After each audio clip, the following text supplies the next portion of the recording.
Quello dei piccoli azionisti è un umore veramente tremendo, nel senso che sono veramente tutti molto disperati. Azionisti di Veneto Banca sull'orlo di una crisi di nervi, in attesa di vedere bruciati i loro risparmi dall'abbattimento poderoso del valore delle loro azioni che ormai è dato per scontato, è imminente. Sono sconcertati nel vedere che nessuno sembra pagare per la distruzione del loro patrimonio.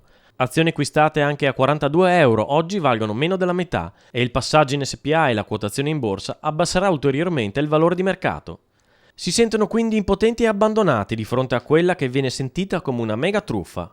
La parola truffa è stata usata da Giuseppe Schiavon, già presidente del Tribunale di Treviso e presidente di un'associazione che raccoglie i piccoli azionisti di Veneto Banca, durante l'ultimo incontro con gli iscritti.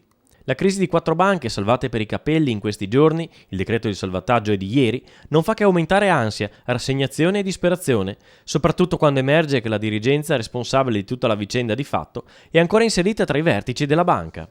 Qualcheduno ha ancora qualche carica nelle società partecipate da Veneto Banca. Una situazione che non può non far riflettere, anche se in alcuni casi sarà comunque a termine. Se parliamo per esempio di Trinca, che è presidente della BIN, e la BIN è in vendita e quindi stanno aspettando di vendere, ecco. Arrivano intanto indiscrezioni di clima sempre più teso dentro la banca e tra i bancari, tutti in attesa del peggio.